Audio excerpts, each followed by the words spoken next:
as tangible, but it was going on like between us, or like the group that we were in, because we were trying to figure out like what we understood about chat components and what we didn't. Okay. Interesting. Yeah, because sometimes it goes on in your head. It doesn't. A lot of people I know they consider themselves more auditory learners, and so for them, the uptake genre might not actually be written down. It might be talked out. So I say that, for example, that process log is a shared genre between, shared text between me and my coworker. He's more of a talker, and so he's written maybe 2 entries out of our 45 pages of notes. And I'm more of a writer, so I have to write it out first. But he will talk through everything, so that's more of his process genre is kind of that conversation. Other uptake genres you find that you use in your real life, but maybe haven't called uptake genres previously.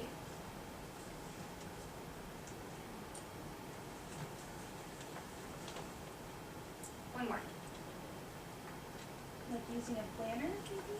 Yeah, using a planner, planning out how and when you're going to do things. I think a planner can definitely count as an uptake genre. Definitely. So claims exchange, I'm not going to get into too deeply because I think I talked about that a lot in the interview, but just as a review, this was basically we just made kind of a website platform for communicating things across divisions of claims because and if anyone goes into the business world, you'll hear this a lot. It's kind of a cliche to talk about that departments tend to be in silos, so they don't necessarily communicate across departments as well as they should. So we had a survey a while back that showed that like within our departments we're really good as at communicating as a company, but we're not very good about communicating with other departments, and so claims exchange is kind of an attempt to help that out because we put on there articles and information that's relevant to more than one department that may not get to that department if it weren't published somewhere. So we've kind of been doing that by taking over various department SharePoints, and they're in kind of a hierarchy structure. So claims exchange is kind of up here, and then the other department sites kind of fit underneath that. So you can get to all the department sites from that top site. So that's helpful. And also if you did a search from that top site, it would search all of the other department sites as well. So that's kind of been a helpful structuring. Here is a picture of claims exchange. So we like to do both like important news, so for example, like an update to the local draft printing process.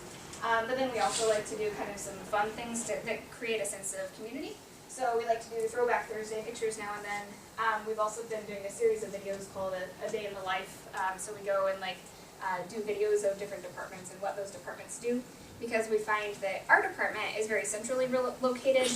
So we know a lot about what's going on all over the division, but people within the individual departments elsewhere don't necessarily know what's going on in the department over here because it's not really relevant to them. So a lot of the things that we're trying to do on this site is just create an awareness of what's going on elsewhere in the claims division.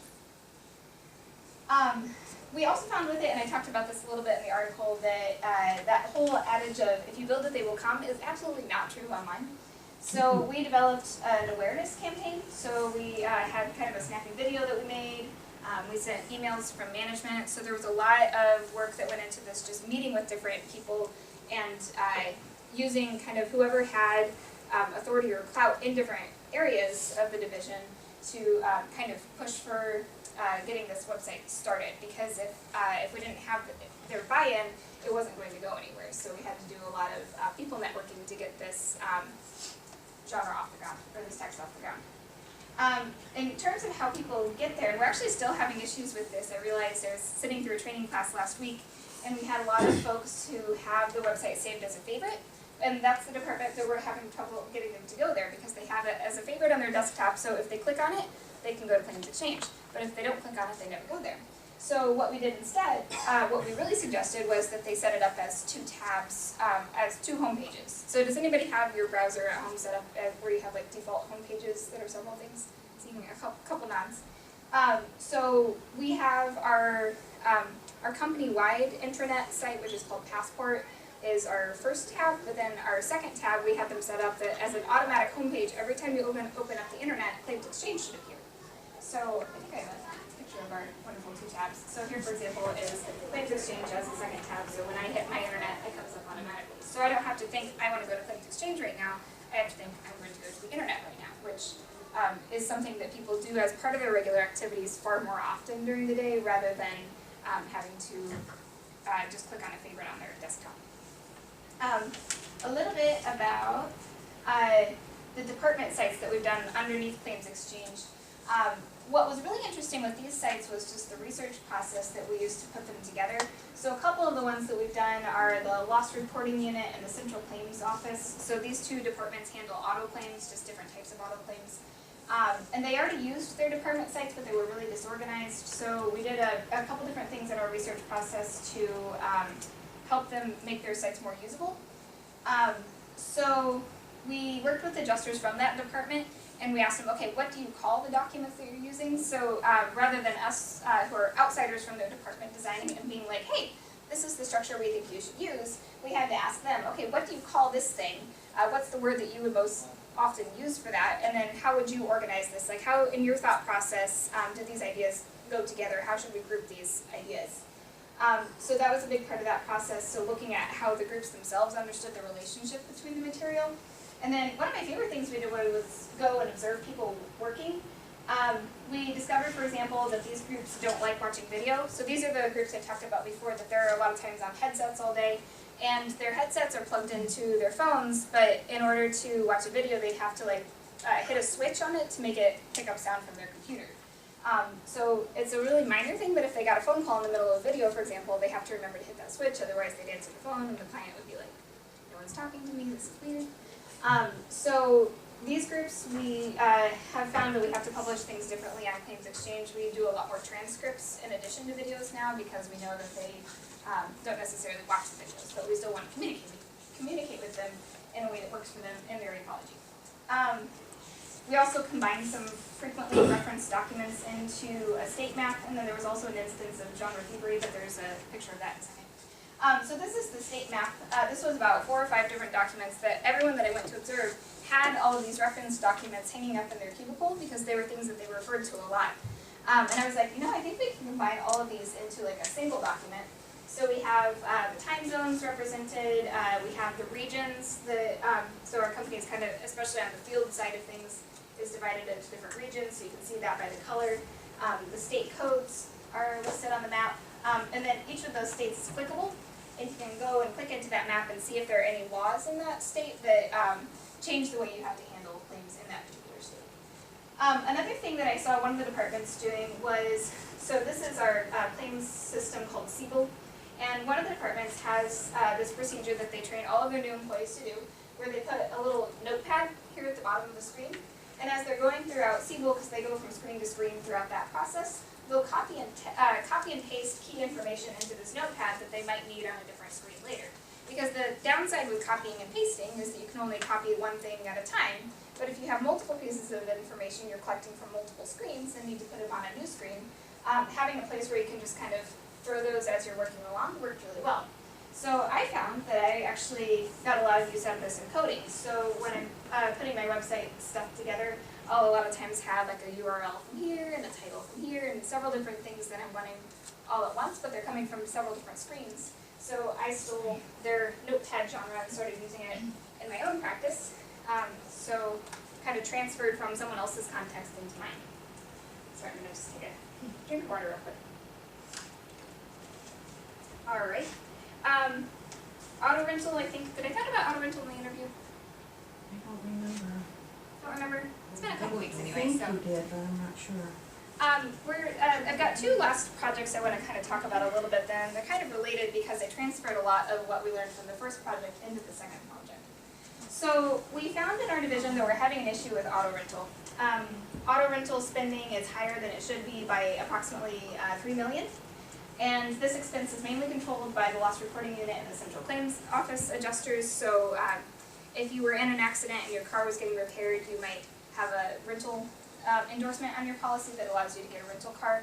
But if the adjuster kind of loses track of the days, it could be that you're in that rental car longer than you need to be. Like your car might already be repaired, but if the shop didn't communicate that to you or something, it could be that your car is fixed and you don't know it, but you're still driving this rental car around. So that's kind of where that inflated expense is coming from.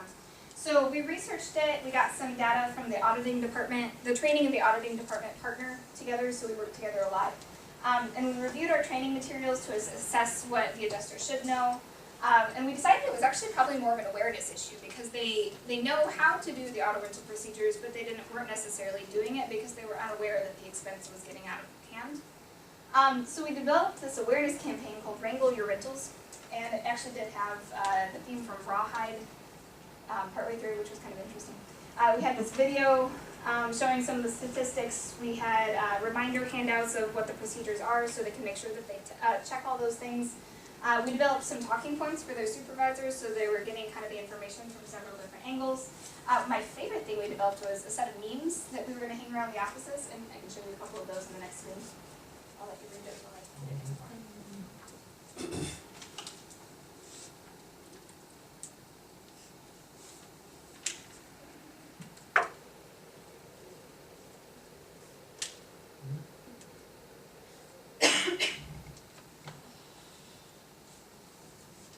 So what we thought was a nice thing about this genre in particular was that it was kind of funny, but it was a good reminder at the same time, so it would maybe stick with people a little bit better.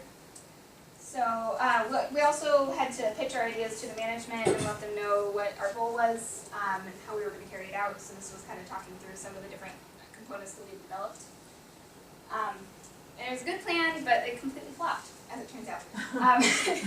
And I like sharing that with you because a lot of times you can learn just as much from your projects that failed than you can from the projects that succeeded. So, and we learned quite a lot from this one. And this one, it actually wasn't necessarily anything that was wrong with our texts. It wasn't anything wrong with that. But what we didn't realize was that the managers and supervisors of the departments we were sending this training to had issues with the data that it was all based on. And so there's kind of like this history and this socialization process that had gone on in the background before we started working on this project, where there was this previous director who used to use these audit results to be like, ha, gotcha, you guys are messing up on things. And because of that, they got to the point where they really just didn't respond to the data at all. They didn't believe the data. They were like, you know what, there are other issues going on that the data doesn't account for. And so because we pushed the data so heavily in all of our texts, that's a big reason that the project really kind of fizzled out and didn't succeed, was because like they weren't willing to implement it, because they're like, you know, hitting people over the head with this data that we don't believe in. So we sent out like the first piece that we developed and then none of the others. And I was really sad about the memes not getting to see the light of day, but alas. So relying too heavily on one research source was a big reason that it failed, and then not understanding the culture of our audience and then the history of the culture and the relationship with that data was a big reason that didn't go over well. But we have done another project since then where we learned quite a bit from that. So comparative negligence is, first of all, just a little background on what comp neg is it's when, so if you're in an accident and both vehicles were moving, typically there is a little bit of fault on the part of both drivers if both vehicles were moving. So adjusters are trained to figure out exactly what percentage of fault it was on the part of each driver. And it's a kind of a tricky process because it's a little bit of a gray area. But it's basically just kind of how, who's been in an accident before? Anyone? Did your company tell you like you're 30% at fault or anything like that? Do you remember that? One, yes. So, what? 100% sometimes happens too, yeah. For example, if you rear end another vehicle, you're probably considered 100% at fault. So the problem that we ran into was that the Central Claims Office was not settling a lot of claims with comparative negligence. So basically they were doing those 100% settlements. They're like, oh yeah, it was all our driver's fault and we'll pay the other driver 100%. Which was unfortunately costing the company about $18 million a year, which is a fair amount. So we had to do some training on this to kind of help with this problem. Oh, I realized I'm like looking at my third slide on this and I had other information. Good. Okay, so if this problem seems a little bit similar to that auto rental one, it's where the auditing department said, hey, this department is like losing us $18 million a year. So it looks like a very familiar problem to the one that we had before, but we approached this one really differently than the previous one. So for example, we didn't deal with the data at all. We didn't talk about data. First time we talked about data, this project started in September. We talked about data about 3 weeks ago, finally, with the department. But we met with members of the department early into the design process and discussed their understanding of the problem. Like, do you think there's a problem with comparative negligence in your department? Like, do you think your adjusters don't understand it? Yeah, you know what, they didn't have enough training on that previously. We're like, oh, okay, we can help with that. So So it was a really different approach to like, you're doing it all wrong. The numbers show that you're doing it all wrong. And so we discussed their expectations of their training, and we ended up designing this flipped classroom model where we did this pre-work module. It was about this 30-minute module about everything about comparative negligence. And then they came into this face-to-face workshop where they did a lot more application and kind of hands-on stuff. We also created a SharePoint page where they could refer back to it later. So we were thinking about the different contexts and how they would use it. So the module works well because they could all do it at different times, and we didn't have to worry about 30 people are off the phone right now for this training. And then the face-to-face workshop gave them a chance to apply it, and then having something they could refer back to later because it's a complicated thing to learn was helpful too, because they didn't have to know it all immediately. So when I started into this, I didn't know anything about comparative negligence. So I got this big packet of information, and it's a lot of legalese, it's really boring. So when I was thinking about how to teach it to others, I had to transfer in some prior knowledge. So I had some prior knowledge in module building. I've built several modules before. I knew from that module building process, I knew that the review process of the script could get a little sticky. So if I let everybody who was in management review the script and sign off on it, we would never get it done because they would all want different things changed and there'd be arguments and it just would never happen. So we decided to change that, and we said, okay, who are our experts in the company on this topic? There were 3 of them. We're like, okay, these are the only 3 people who are allowed to review this. And the managers were like, yes, okay, we'll agree to that. And then I've also transferred in the knowledge that sometimes stories make technical information easier to follow, so you don't really want to read all the legalese on comparative negligence, because trust me, it's not interesting. But if you have a story about Jack and Jill got into a car accident, how did we settle their claim? That becomes a little bit more interesting. I also used a little bit of just kind of a tone that I'd used in some previous pieces I developed. So back when I taught English 101, I taught it online for one of my semesters, and I developed these videos called the Word Bird videos. And I had just kind of this snarky voice that I used in it, and I thought that was fun, so I thought we could use that with Jack and Jill getting in a car accident. So I wrote the script. We chose those top SMEs. SMEs, by the way, is subject matter experts, to review it, and then we went ahead and built the module. Here's a little bit of what it looked like. So we had, for example, so here Jack and Jill got in this accident. Whose fault was it? And so it was a lot of the user making decisions throughout the process, rather than just here's how we do comparative negligence. So how did it go? Much better than the previous one. So our recent audit results did show some improvement. And we're continuing to meet with the group for ongoing support. We're developing modules on specific topics. We had our first couple sets of roundtables in the last week. So those were a lot of fun. Adjusters would bring in their own claims that they'd worked on, and one of our auditors would review it with them, and then we'd argue about the comparative settlement, and it was a lot of fun. Arguing in a good way, like a professional, well, my professional opinion is this way. The manager of the Central Claims Office described it as the model that we need to use going forward, so that process of working with them from the very start was really helpful, and then not shoving data down anyone's throats, because nobody likes that. So that was a bit about a project that actually went well. So what are your thoughts and questions? I know you guys developed some questions, but before we get into any of the pre-made questions, do you have any in response to anything? Is it all right if I throw out something? Mm-hmm. Okay. Your plan that quote failed. Mm-hmm. Like I said, we spent a lot of time on chat, or the components of chat, and I hope I've said enough that how much those interconnect with each other. Mm-hmm. And you talked about the socialization affecting the failure of that. I'm looking at this, socialization in history. I'm looking at it and I'm thinking, for lack of a better word, your ignorance of that socialization, of that history, led you to represent one idea or one message. But the reason it failed was because of this history, the reception didn't match that representation. Would you say that that would be an accurate depiction of the experience for you, or am I trying to read too much? No, I think that's a really good description that's kind of bringing in some of the other concepts, because I think in any sort of description of anything you do, you kind of typically narrow it down, like, okay, socialization and history were an issue, but the misunderstanding there impacted the way that we represented the information and definitely impacted the reception as well. And then we'd probably bring in other elements as well. So as they go into the workforce, whatever their fields may be, you said you came into this job through an internship, is that correct? Yep.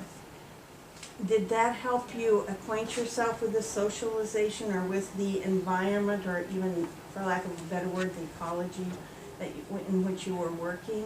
Yeah, it did. I've actually been in, like, my internship just transitioned into being a full-time position, so I wasn't in, like, a different position. Like, I came in as an intern, they're like, hey, she knows how to do things that we like, so we'll keep her. So they just created a position for me.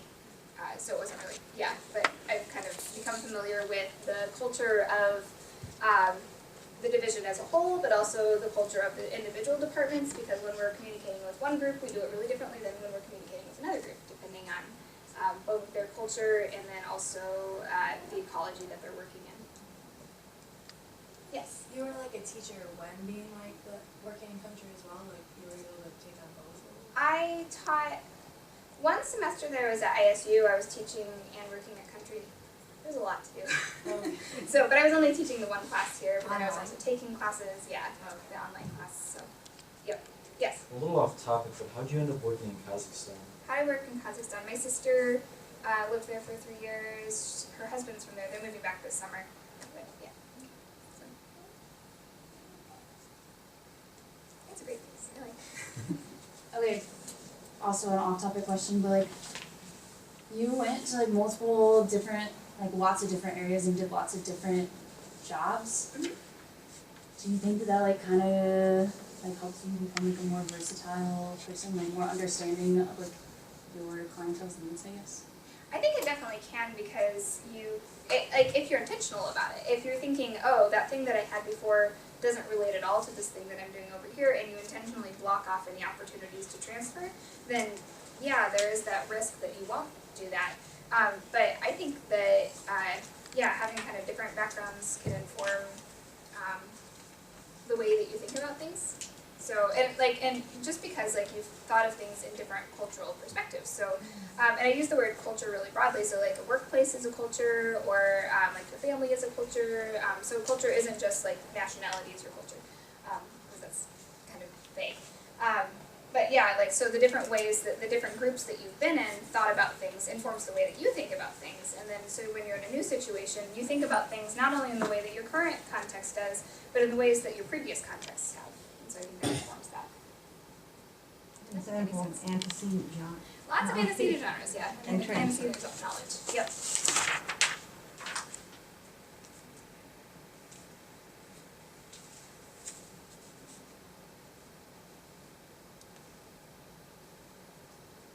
I'm looking at these, I typed up these questions for them. One that stuck out with me, and I didn't write down who wrote these questions, but one says, what is the main thing that inspires you to write?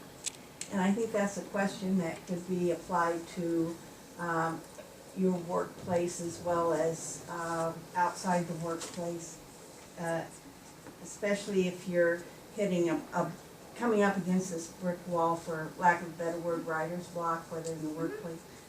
What inspires you, or what gets you around that? Two things that I think of. First of all, I think one of the primary things that inspires me to write, which probably is common to all of you, is I have to. You want to relate to that? Like, I write because I have to in a lot of situations. So, I mean, I like to as well, but I mean, like, in my everyday context, I have to write a lot.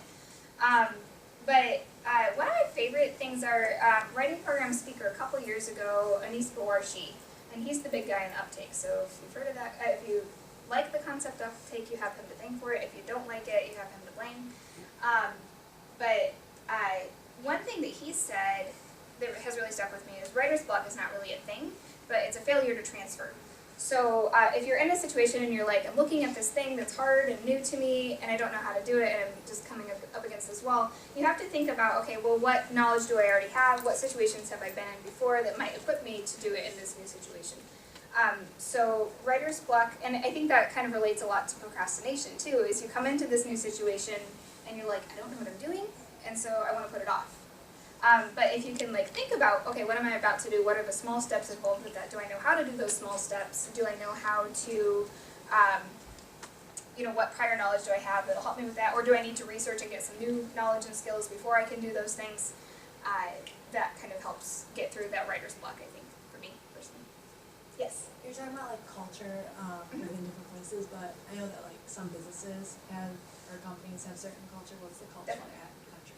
Well, I like the culture at Country in a lot of ways. That's a really big question. How would we describe the culture at Country? It's very, it's hard to describe a culture that you're in, I find, too. And like a lot of times you only understand it when you're like in contrast with another culture. And I've not worked for another business before because my previous work was in education. It's very, and then it varies from department to department, so it's kind of hard to say. My department, for example, is very empowering. So my manager and my supervisor like to kind of like say, hey, here's an assignment, but they don't really check in and see how you're doing on it because they just assume if you have a problem, you're going to come talk to them. So that's something that I work really well with that. And then like I think of like, my husband also works at Country. He works in the central claims office. And the culture of that department is totally different. Like they have, okay, here are the criteria that you're expected to meet all the time. You're on the phone all the time, and like it's really different expectations. And so like the culture I think varies a lot from department to department. I don't think that was a very good answer, but that's what I've got. I think working at Country is a company I would encourage anyone who's like looking for an internship to consider. Because I originally was like, okay, I'm in Bloomington Normal, I should try to get a job at State Farm. They didn't really have anything that fit my interests, and so I ended up at Country just as kind of like an accident, and I was like, oh my gosh, this is wonderful. I like this place, so, yep. Looking back at all of your experiences in like the workplace, both in business and education, what do you think, what position made you grow the most as a person overall? Probably teaching Spanish. Yeah. And that one was crazy because it was my minor as an undergrad, and so I hadn't had any Spanish classes in like 2 years before I started taking it. And then the district where I taught, a lot of our students spoke Spanish at home. So I had future teachers in the world, you will talk about like differentiating instruction and stuff. So I had students in like a single class who like couldn't really read in English, and that was their first language, and then I had students in the class who were fluent in Spanish, and I was like, okay, we're going to talk about colors today. Like, and it's like too hard for you, and it's way too easy for you. So, and then I learned a lot from my students. It was really challenging because I didn't know a lot. So it was kind of trial by fire in a lot of ways. So, yeah.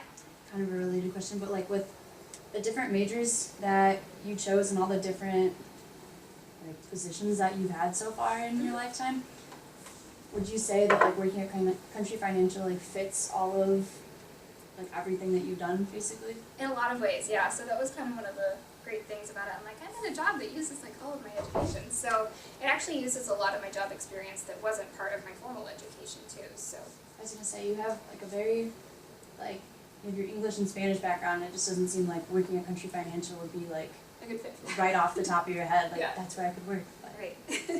Well, in the Spanish, I find that I'm using more in my church context right now, especially working with, as we're trying to start that Spanish-speaking ministry. And so that was just kind of like cool how like, it's like, oh, okay, well that background isn't just like going away. My husband doesn't speak Spanish very well, and so last Wednesday we labeled our house in Spanish, and so we have like labels all over my house right now in Spanish. And I'm like, oh no, Daniel, all you know how to do now are nouns, and we have to put up some verbs so you can actually say full sentences someday. So. I think we probably have time for one more question, if anybody has one. There is one I want to throw out from them. Mm-hmm. And this came out, I think this came from 2 or maybe 3 different people. At the end of the interview, you recommended learning a few, I think you said 1 or 2 or 3 of the chat components first, instead of taking it all in at once, which I've kind of thrown it all to them at once. Mm-hmm. But they're wanting Are there ones that you would recommend, or do you think it's something that's up to them to decide? I think it varies a lot by person because you have the ones that you have an affinity for, and you have to kind of go with what works for you, because it might be that this concept over here, it means nothing to me, I don't like it, so I'm not going to use it. And so you have to kind of go with a little bit of that preference. What are some of your favorite concepts? Yes. What? Distribution. Distribution is interesting, yeah. What else? What's your favorite concept? Reception. Reception. A good one for our audiences. What else? Which ones do you are easiest to understand?